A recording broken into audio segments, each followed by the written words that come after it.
Boa noite, queridos irmãos, que a graça e a paz de Deus estejam com vocês. Hoje nós estamos iniciando um novo momento de estudo bíblico, encerramos na semana passada a carta de Tiago e hoje nós queremos começar a estudar uma outra carta, na verdade 7 cartas. Eu quero estudar com vocês hoje e nos próximos 7 encontros as 7 cartas enviadas às igrejas da Ásia Menor. Mas por que 8 encontros e não 7, se são 7 cartas, né? Hoje eu não vou aprofundar especificamente em uma carta, mas eu quero fazer uma introdução olhando principalmente para a revelação, o início desse texto, o capítulo 1 de Apocalipse, algumas informações históricas, algumas informações importantes que vão ser relevantes ao longo do nosso estudo. É interessante a gente conhecer um pouco o contexto em que as comunidades estavam inseridas, para que a gente entenda o porquê dessas cartas terem sido escritas. Então eu convido a você a ir pegando a sua Bíblia, localizando Apocalipse. Nós vamos ler hoje o capítulo 1 e quero convidar você também a ter um momento de oração para a gente iniciar este estudo bíblico. Querido Deus, nós te agradecemos pela oportunidade que o Senhor nos dá de estarmos reunidos mais uma vez para estudar a Tua Palavra. Obrigado que, apesar da distância, apesar das dificuldades, nós temos tido tempo para estudar a Tua Palavra, temos tido tempo para edificar as nossas vidas. Abençoe este momento de estudo, dê que o Teu Santo Espírito venha a nós, fale conosco e nos revele aquilo que o Senhor deseja que nós aprendamos com estas cartas que foram enviadas às igrejas da Ásia Menor, mas que também foram escritas para nós, Pai. Pedimos isso no nome santo de Jesus Cristo. Amém. Como eu disse, eu não vou aprofundar hoje em nenhuma das 7 cartas, eu vou falar um pouco mais, uma fala mais introdutória, de assuntos que são importantes para o todo do nosso estudo. E algumas perguntas que surgem, que eu tenho, muitas vezes eu tive em relação a esse texto, e que a gente escuta algumas vezes, que levantam a partir da leitura dessas cartas. A primeira delas é, por que 7 igrejas? Por que estas 7 igrejas? O número 7, principalmente olhando para essa expressão, o número 7, ele é um tanto representativo dentro do Apocalipse.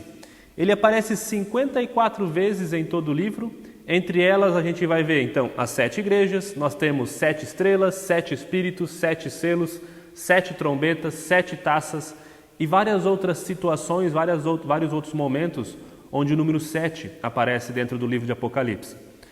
Basicamente, o número 7 representa a totalidade, significa algo que está completo. Dessa forma, nós podemos entender que 7 igrejas significa que o livro é atual para todas as igrejas em todas as épocas. Mas a gente não pode esquecer que estas 7 igrejas existiram realmente. Elas foram sim as primeiras destinatárias dessa carta. Cristo deu essa revelação a João para que ele pudesse enviar essa carta às 7 igrejas. E pensando nisso, eu quero ler então Apocalipse, capítulo 1. Todo o capítulo vai ser uma leitura um pouco mais longa, mas que vale a pena a gente ler para a gente entender aquilo que nós estamos estudando. Apocalipse, capítulo 1, versículo 1. Revelação de Jesus Cristo que Deus lhe deu para mostrar aos seus servos o que em breve há de acontecer. Ele enviou o seu anjo para torná-la conhecida ao seu servo João, que dá testemunho de tudo o que viu, isto é, a palavra de Deus e o testemunho de Jesus Cristo. Feliz aquele que lê as palavras desta profecia, e felizes aqueles que ouvem e guardam o que nela está escrito, porque o tempo está próximo. João, para as 7 igrejas da província da Ásia. A vocês graça e paz da parte daquele que é, que era e que há de vir, dos 7 Espíritos que estão diante do seu trono, e de Jesus Cristo, que é a testemunha fiel, o primogênito dentre os mortos e o soberano dos reis da terra. Ele nos ama e nos libertou dos nossos pecados por meio do seu sangue, e nos constituiu reino e sacerdotes para servir a seu Deus e Pai. A ele sejam a glória, o poder para todo sempre. Amém. Eis que ele vem com as nuvens, e todo olho o verá, até mesmo aqueles que o transpassaram, e todos os povos da terra se lamentarão por causa dele. Assim será. Amém. Eu sou o Alfa e o Ômega, diz o Senhor Deus, o que é, o que era e o que há de vir, o Todo-Poderoso. Eu, João, irmão e companheiro de vocês no sofrimento, no reino e na perseverança em Jesus, estava na ilha de Pátimos por causa da palavra de Deus e do testemunho de Jesus. No dia do Senhor, achei-me no Espírito e ouvi por trás de mim uma voz forte, como de trombeta, que dizia: escreva num livro o que você vê e envie a estas 7 igrejas: Éfeso, Esmirna, Pérgamo, Tiatira, Sardes, Filadélfia e Laodiceia. Voltei-me para ver quem falava comigo. Voltando-me, vi 7 candelabros de ouro, e entre esses candelabros alguém semelhante a um filho de homem, com uma veste que chegava aos seus pés e um cinturão de ouro ao redor do peito. Sua cabeça e seus cabelos eram brancos como a lã, tão brancos quanto a neve, e seus olhos eram como chama de fogo. Seus pés eram como bronze numa fornalha ardente, e sua voz como o som de muitas águas. Tinha em sua mão direita 7 estrelas, e da sua boca saía uma espada afiada de 2 gumes. Sua face era como o sol, quando brilha em todo o seu fulgor. Quando o vi, caí aos seus pés como morto. Então ele colocou sua mão direita sobre mim e disse: não tenha medo, eu sou o primeiro e o último, sou aquele que vive. Estive morto, mas agora estou vivo para todo sempre, e tenho as chaves da morte e do Hades. Escreva, pois, as coisas que você viu, tanto as presentes como as que acontecerão. Este é o mistério das 7 estrelas que você viu em minha mão direita e dos 7 candelabros. As 7 estrelas são os anjos das 7 igrejas, e os 7 candelabros são estas 7 igrejas. Esta é a introdução, então, ao livro de Apocalipse, introdução a estas 7 cartas e a todo o livro. Então a gente pode entender que Deus está mandando uma mensagem a todas as igrejas em qualquer tempo na história da humanidade, através da mensagem que ele envia a essas 7 igrejas que estavam localizadas na Ásia Menor, que hoje faz parte da Turquia, uma região ocidental da Turquia. E é interessante observar que na Ásia Menor existiam outras igrejas. Como eu disse, uma das perguntas é: por que estas 7 igrejas? Por que não outras igrejas? E não temos uma resposta definitiva para isso. Existiam outras igrejas, sim, mas não sabemos exatamente o porquê de Cristo ter escolhido estas 7 igrejas. Lembrando que não foi João que escolheu, mas Cristo revelou a ele que enviaste essas cartas a estas comunidades. Uma possibilidade é que estas 7 comunidades facilitava o compartilhamento desta carta, já que elas ficavam próximas uma da outra, tinham um sistema de rodovias, de ruas, que eram ligadas por boas estradas, então era fácil você compartilhar esta carta. Basta a gente lembrar que não era escrito 7 cartas enviadas para cada comunidade, mas era uma carta só, enviada a uma comunidade de cada vez. Elas precisavam compartilhar esse escrito, esse manuscrito. Uma outra questão interessante entre essas igrejas é que em cada cidade onde elas estavam localizadas existia uma corte romana, e isso significava um grande problema para os cristãos. As cortes romanas eram os pontos de partida da perseguição aos cristãos. E Éfeso, Esmirna e Pérgamo, além de uma corte romana, tinham um templo de adoração ao imperador.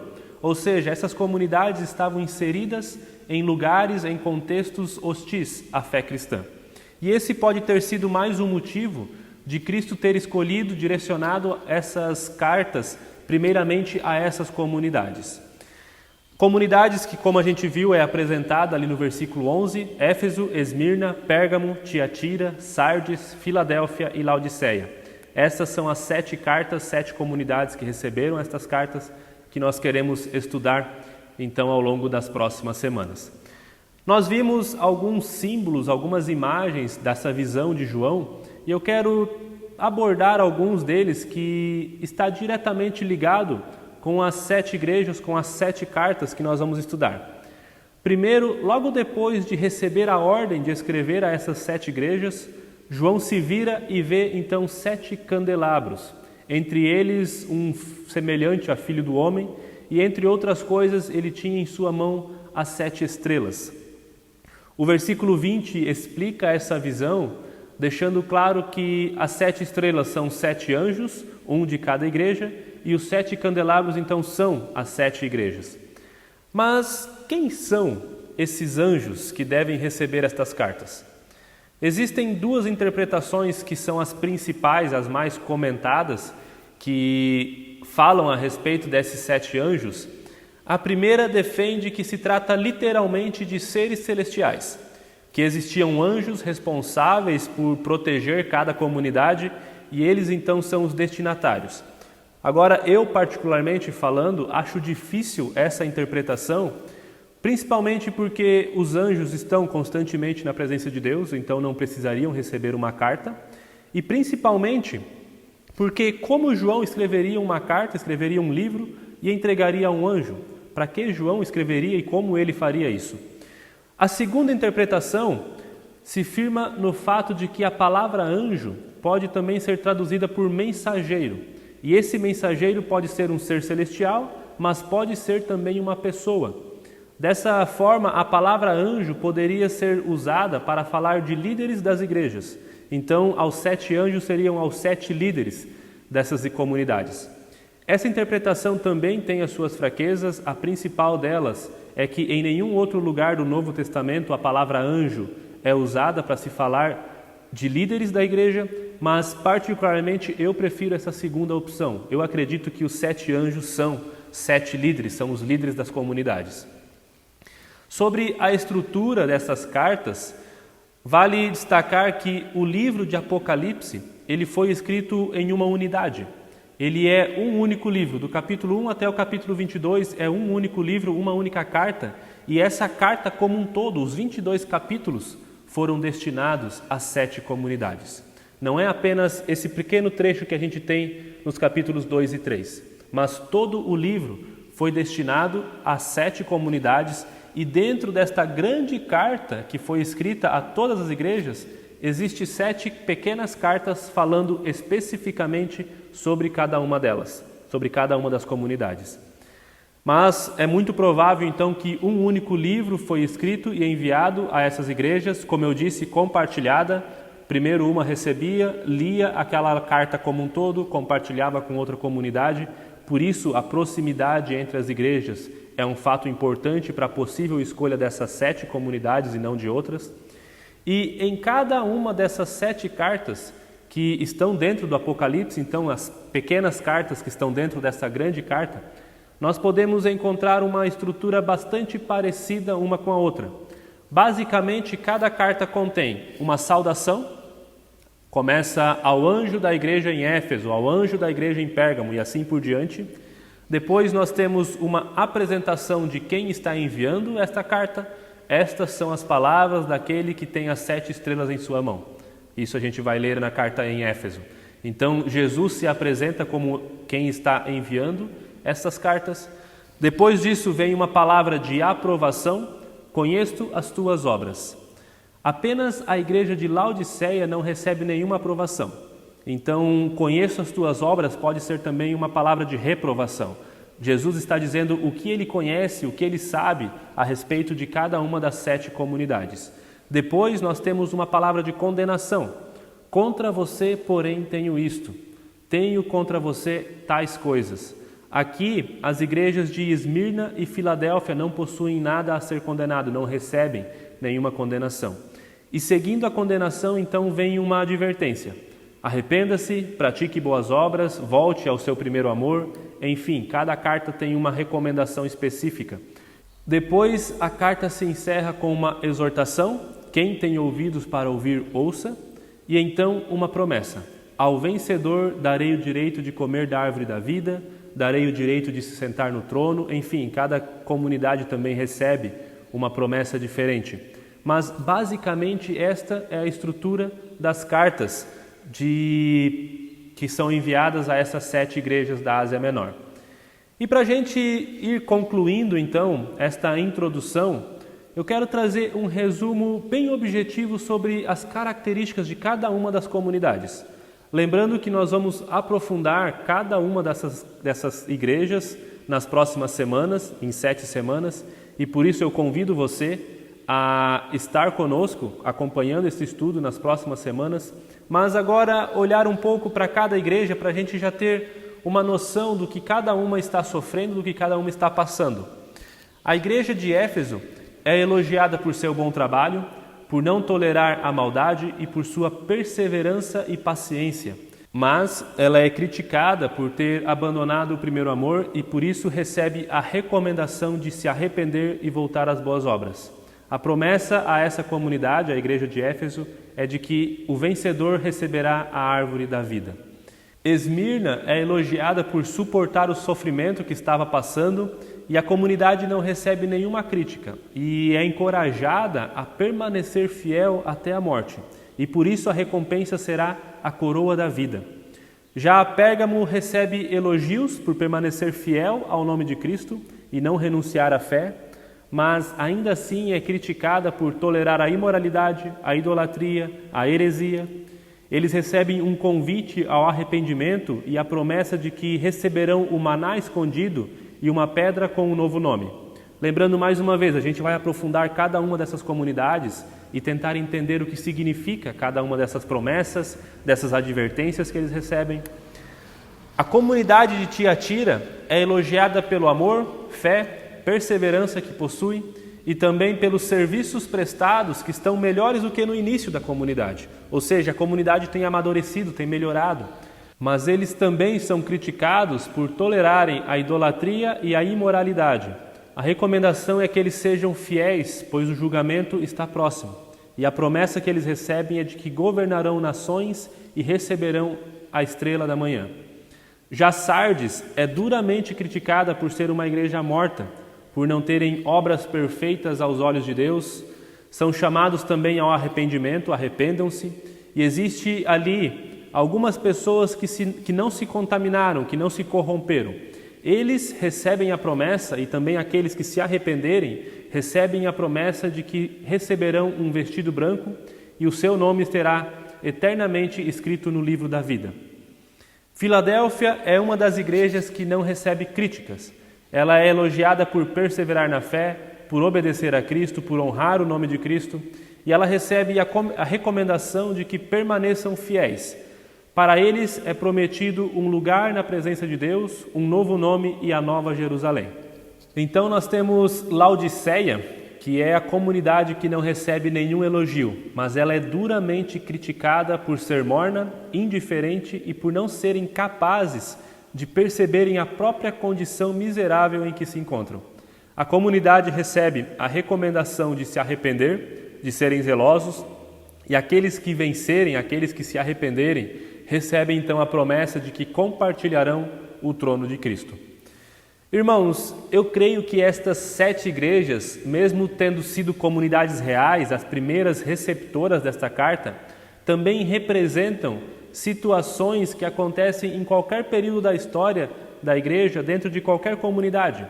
Por isso, eu creio que nós temos muito a aprender com estas palavras, com estas cartas, que em alguns momentos são tão duras, tão difíceis de ouvir, mas que sempre vêm acompanhadas de um chamado à mudança, de uma promessa de que Deus deseja que a gente tenha vitória, de que Deus deseja que a gente permaneça fiel a Ele, uma mudança para que a gente possa receber aquilo que Deus tem preparado a cada um de nós. Por isso eu quero convidar você mais uma vez, nos acompanhe nesses estudos. Comentem com seus colegas, comentem nos vídeos, comentem naquilo que a gente vai receber, compartilhe com as pessoas esses estudos, para que a gente possa receber a coroa da vida das mãos de Cristo na hora devida. Que Deus nos abençoe, que Deus nos capacite a entender aquilo que Ele tem a nos dizer. E como as cartas vão nos dizer, quem tem ouvidos para ouvir, ouça o que o Espírito diz às igrejas e a cada um de nós. Vamos ter um momento de oração? Senhor Deus, muito obrigado, porque ao longo da história da humanidade, Tu foi agindo e deixando mensagens para nós. Obrigado porque ao agir na vida de outras pessoas, o Senhor também deixa a nós recomendações, instruções, conselhos. O Senhor também nos convida ao arrependimento, para que nós possamos permanecer contigo, para que nós possamos receber a coroa da vida, para que nosso nome permaneça escrito no livro da vida, Senhor. Pai, eu entrego em Tuas mãos estes estudos que nós vamos ter. Peço que desde já o Senhor vai preparando o nosso coração, para que a gente receba aquilo que o Senhor tem preparado para nós também através destas cartas. Entrego em Tuas mãos cada um dos irmãos que irão também acompanhar, que me assistiram hoje, que irão assistir os próximos estudos. Prepare a vida deles, o coração deles para receber estas cartas, receber estes estudos, conforme a Tua vontade, Senhor. Nós confiamos na Tua graça, no Teu amor, na Tua misericórdia e por isso oramos a Ti, entregando nossas vidas em Tuas mãos, no nome de Jesus Cristo. Amém. Irmãos, eu me despeço de vocês desejando uma boa noite, que a graça de Deus esteja com vocês, que a gente possa realmente ser edificado por esses próximos estudos que nós vamos ter, por aquilo que nós aprendemos hoje, que a gente possa cada dia mais estar mais próximos de Cristo. Despeço de vocês desejando um forte abraço e até mais.